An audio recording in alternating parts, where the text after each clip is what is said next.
Simon, what is going on at Everton? What we do know is they survived, so it's Premier League football for them again next season. Yep. But now we hear that former Manchester United and Chelsea chief executive Peter Kenyon is part of a consortium in early talks to try and buy Everton from Farhad Moshiri. Yeah. So before we go any further, let me tell you what I know on this. We got working behind the scenes on this.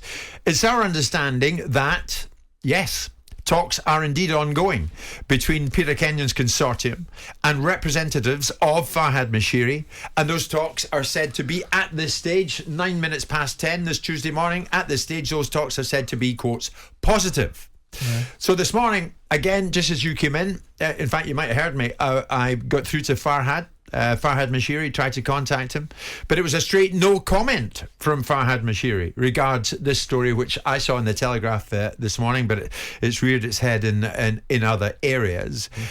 Those close to Farhad, Simon, emphasised to us both this morning that we have to remember he's invested in the city, and that is demonstrated by this £500 million investment into Everton's new stadium. That should not be lost on us. So where's our head with this? What is giving potential investors belief that a sale could be on the cards at Everton? Peter Kenyon is the ultimate tyre kicker, and he will have put this in the public domain for reasons. Is the ultimate what? Tyre kicker. Okay. He did this with Newcastle. I fail to understand why talks at a relatively early stage would find their way into the media, unless you want them to.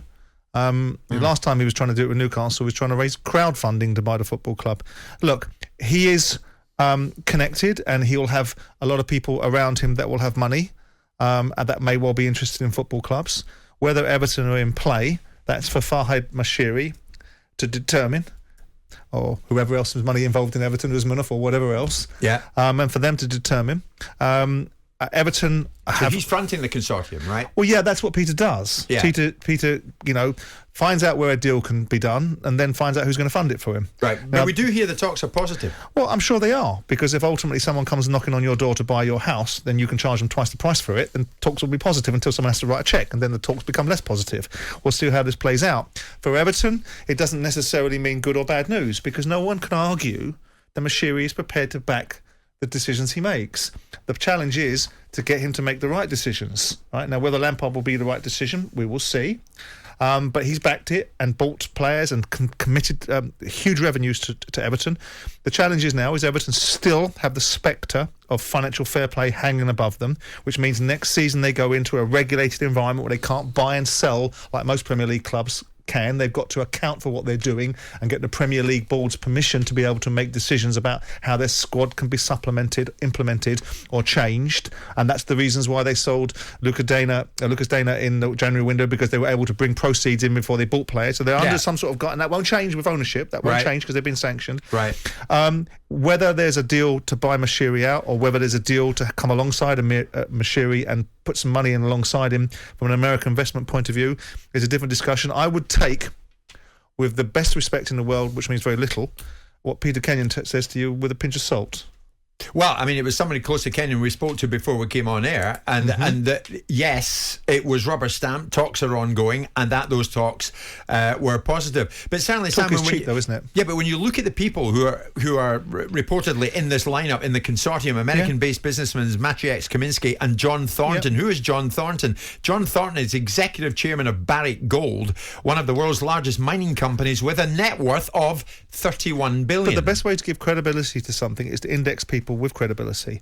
Now, whether these people actually want to do a deal, and a lot of these people were quite happy to have their names indexed to something that's credible, and a football club that's in the Premier League has some significant credibility. Whether they do a deal or not is a different matter. We had Jim Radcliffe indexed to the Chelsea deal, and Jim Radcliffe himself talked about wanting to do this deal at the very last minute and coming in with £4.25 billion worth of opportunity to buy Chelsea. He didn't do that deal. But you agree with me, if this was tosh, we'd be told it was tosh this morning. We weren't. By who? Who would tell you it was tosh? Because there's a vast difference, as we are seeing in the completion of deals, where Kirchner at Derby's been in the situ for X amount of months, doesn't complete a deal.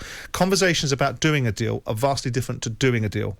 And whether Moshiri's a willing seller. Yeah. Of course, he's not going to tell you he's a willing seller, because if he wants to play possum and get the best particular price, he's going to tell you he's an unwilling seller, because that positions the commercial discussions. From Everton's point of view, it means very little right now because Moshiri's got oodles of money and is prepared to spend it. Well, his personal investment in Everton exceeds 700 million so far. He's invested hugely into the city and he's invested into this stadium. So why would he sell? Well, I'm sure that's a narrative that Moshiri would like to advance to you about investing in the city. But it's true. What he's done... He bought the Liver building. What he's done is building that's an investment play. That's not investing in a city. That's somebody owning a piece of real estate which is worth an incredible amount of money and he can monetise. It's not the same thing. Moving across Stanley Park, building a purpose-built stadium to be able to generate revenues for Everton, to be able to alleviate the cost of the implications of a business that he might want to sell at some stage, is not the same thing as investing in the city. I get that, but would you generate money and get a new stadium being well underway to being built and then sell during that process? Depends if he's going to fund it. Because when Roman Abramovich was going to redevelop Stamford Bridge, he was going to borrow money to do it.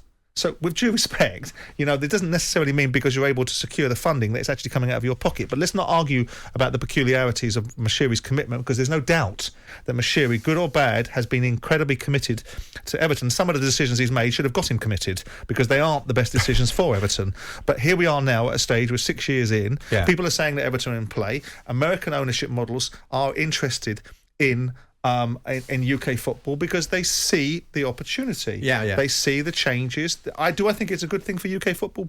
Possibly.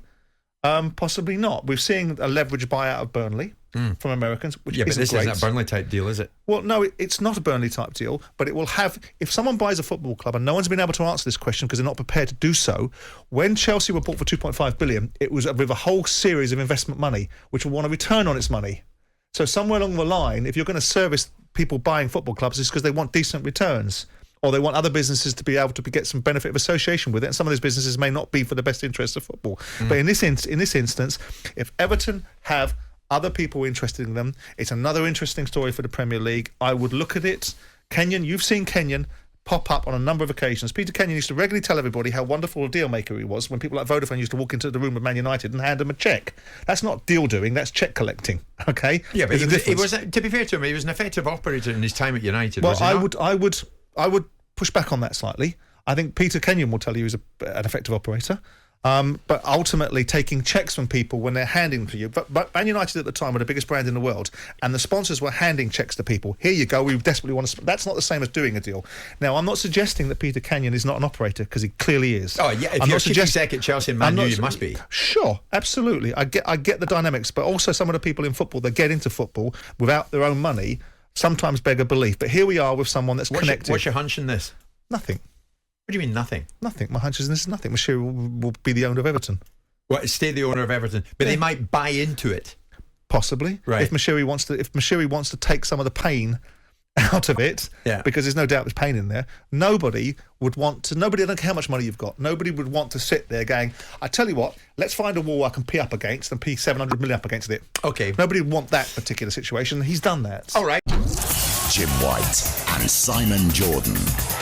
Monday to Friday mornings from 10 on AM, on DAB, via the talkSPORT app and on your smart speaker. talkSPORT.